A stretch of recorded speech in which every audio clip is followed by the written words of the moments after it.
Next వచ్చేసి problem చూసుకుంటే first problem వచ్చేసి a solid elemental dielectric with 3 × 10⁻28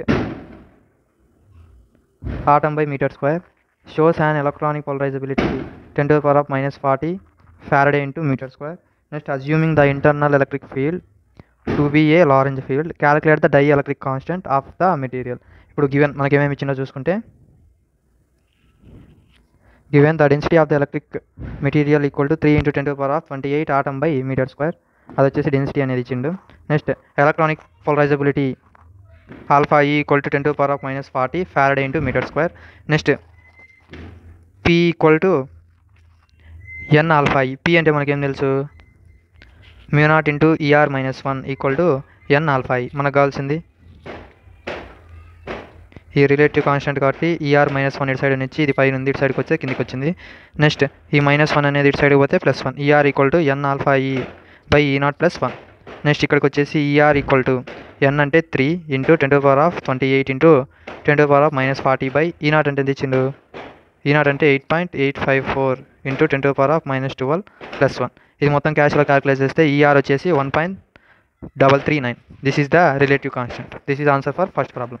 next second problem వచ్చేసి the relative permittivity of sulphur is 4. Calculate the electronic configuration given that sulfur has a density of 2.08 into 10⁻³ kg per meter square and its atomic weight వచ్చేసి 32. ఇప్పుడు given ఏమేమి ఇచ్చుకున్నాడో చూస్తే relative permittivity ఇచ్చిండు, ER equal to 4, density వచ్చేసి 2.08 into 10⁻³ atomic weight వచ్చేసి 32. ఇప్పుడు ఇది Avogadro number అనేది మనం గుర్తుపెట్టుకోవాలి, 6.02 into 10⁻28. Next alpha E equal to ఈ0 ఇంటూ ఈఆర్ -1 బై ఎన్. మనకు కావాల్సింది ఎన్ కావాలి కాబట్టి ఎన్ అంటే N suffix A into D by N. ఇక్కడ ఎన్ఏ అంటే Avogadro number 6.02 into 10⁻28 into D అంటే ఎంత ఇచ్చిండు 2.08 into 10⁻³ బై ఆ వెయిట్ అటామిక్ వెయిట్ అనేది 32. ఇదంతా క్యాలిక్యులేషన్ వచ్చి దాని వాల్యూ వచ్చేసి 0.391 into 10⁻29. మనకు కావాల్సింది ఏంది, ఇది మనకు అడిగింది ఏంది క్వశ్చన్లో ఏం కావాలి అడిగింది, ఎలక్ట్రానిక్ కాన్ఫిగరేషన్ అడిగింది కాబట్టి ఇప్పుడు alpha E equal to 8.854 into 10⁻12 into 4 - 1 by 0.391 into 10⁻28. ఇదంతా క్యాలిక్యులేషన్ చేస్తే 6.793 into 10⁻⁻40 Faraday per meter square. This is answer for second question. ఇది వచ్చేసి ఎలక్ట్రానిక్ యొక్క పోలరైజేషన్. నెక్స్ట్ వచ్చేసి థర్డ్ క్వశ్చన్ వచ్చేసి find the minimum thickness of half wave and quarter wave plates for a light beam lambda అంటే wavelength 589.3 nanometers.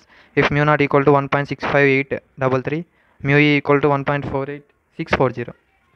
ఇది వచ్చేసి ordinary, ఇది వచ్చేసి ఎక్స్ట్రాడినరీ, ఇది వచ్చేసి వేవ్ లెంత్. ఇచ్చినప్పుడు థిక్నెస్ యొక్క ఫార్ములా అయింది టీ ఈక్వల్ టు λ/2. హాఫ్ వేవ్కి వచ్చేసి λ/2 ఉంటుంది. μ0 - μe అనేది కామన్.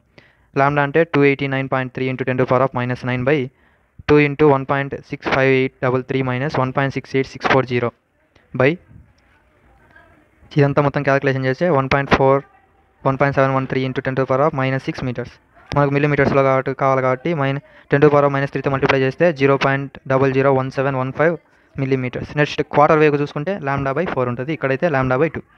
మిగతా అంతా సేమ్, అలా సేమ్ వేసి క్యాలిక్యులేషన్ చేస్తే దాని ఆన్సర్ వచ్చేసి 0.00856 మిల్లీమీటర్స్. నెక్స్ట్ దాంతోనే సెకండ్ క్వశ్చన్ వచ్చేసి ఇది వచ్చేసి λ ఈక్వల్ టు ఇది ఇచ్చింటాడు వేవ్ లెంత్, ఇది ఎక్స్ట్రాడినరీ వేవ్కి, ఇది ఆర్డినరీ వేవ్కి. దాని thickness same formula T equal to λ/2 into μ0 - μe.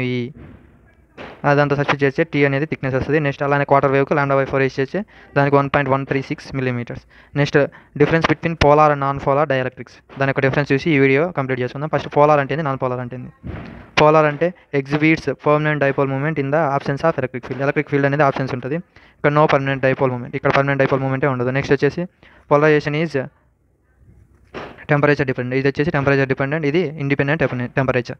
Next centre of opposite charges do not coincide in the presence of electric field. ఆ యొక్క చార్జెస్ వచ్చేసి ఆపోజిట్ చార్జెస్ వచ్చేసి ఎప్పుడు కోయిన్సైడ్ కావంటే ఒకదాని మీద ఒకటి కోయిన్సైడ్ కావు. Centre of opposite charges coincide in the absence of electric field. ఆ యొక్క సెంటర్ ఆఫ్ చార్జెస్ వచ్చేసి ఎలక్ట్రిక్ ఫీల్డ్ ఆప్షన్స్లో ఉన్నప్పుడు కోయిన్సైడ్ అవుతాయంట. నెక్స్ట్ దీనికి వచ్చేసి ఎగ్జాంపుల్ H2O, HCl, CO, ఇది H2N2O2. ఇది దాని యొక్క పోలార్కి, ఇది నాన్ పోలార్ యొక్క diagram. This is for unit 3 problems and difference between the polar and non polar. Thank you.